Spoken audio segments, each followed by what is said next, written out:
Well, let's talk about my MCC technology then, the one I'm starting to implement on a wider scale. It stands for morphogenic composite ideogram cybernetics. Sounds very barbarous, but it's very simple. It's just, well, let's taking a person as a whole in terms of her or his own DNA, shape, the morph, the sound of his own voice, his own movement, shrinking down to some kind of a mathematical equation in an ideogram, and then process the essence of the person, purified, simplified, dehumanized and rehumanized in a different way, and possibly blend them together, which means I could take care through this MCC process of an entire town, just by taking a few samples, a few hundred of samples, blending them all together through some kind of a morphotype, and we can curb crime.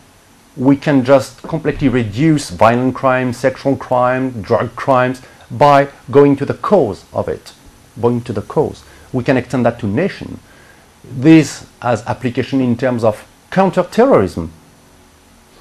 We can just implant within those bad guys a compulsive desire to redeem themselves and do something else, which is peaceful, is better than black ops and just, killing them. And this is in perfect abidance with free will. We just help people do what they want to do, but they don't know it most of the time. They don't want to destroy themselves. They don't want to die. They don't want to be in a wheelchair. They don't want to have a lung cancer because they smoke. They want to be happy. They want to be healthy. They want to be all united and all different in the same time. That's exactly what this technology that unified people, that symbolizes them, that shrink them down to a point, to a unique symbol, can do. And then it comes handy, my powers, to quicken, to catalyze the whole system in an exponential intensity and rhythm. That's what I'm doing. What I'm doing, as you know, is extremely difficult to explain. I've tried all my life. My clan has tried. I'm even different from my clans of freaks. I'm a freak within freaks. And it's basically impossible. I speak, 12 languages. I've tried in every human languages, and I'm not counting the extinct languages, to try to give metaphorical appreciation of what I'm doing. It doesn't work. Once again, it goes back to the experiment. I can prove what I'm doing. People don't have to understand it. They just have to experience it and do it themselves. They'll be glad with doing it and not explaining it. I know a lot of charlatans who can explain what they don't do. I cannot explain what I'm doing. Yeah. That makes me the opposite of a charlatan, I think. Yeah. But I can prove my point. Yeah. Then, because it's very difficult to give a,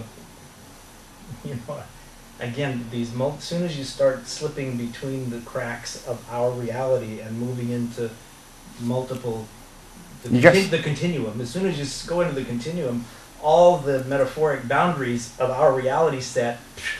Hey, I'm sorry, yes. So, I mean, that's just the way it is. So I deeply appreciate that. Mm-hmm. So tell me then, in very straight terms, what you have done. I mean, what AIDS, I mean, what do you do? Anything. I mean, tell me, give me concrete examples then of what some of your skills have brought about. No, a few salient examples. One kid with cystic fibrosis in mom's belly. This is exactly what I can do. I took care of the father and the mother. They were bearing the same defective gene. The mother was pregnant. The kid was diagnosed by the best experts because they were scientists themselves as having the cystic fibrosis. When I took care of the fetus and he was born, no cystic fibrosis, no signs. Then they went deep into the kid's DNA. It was gone, which means it's genetic engineering. Well, it's also playing God to a point, but why not? If it's for the kid, I mean, what was wrong with interfering with? That was not God's will for the kid to be sick. That was a little bit of chaos in life, which is necessary actually to test our free will at least. Okay, so that's an example. People in a deep coma who wake up from a coma. Animals, of course, an expert. I can do basically anything on animal. I'm 1,000 times more effective on an animal than I'm on a baby, 1,000 times more effective on a baby than I'm on a teenager, and a few dozen times more effective on a teenager than on an old person. It goes with the proximity to life, to God, life potential, and many, many things. But since most processes, most diseases relate to self-destruction, what it takes me is just to bypass you, to circumvent your will of self-destruction, to reestablish the harmony, the normal functioning of the soul, mind, body interactions, and nothing else, and stop killing yourself. If we can come back to the burns now, for example, that's an interesting subject. Yes. Because burns represent an anomaly.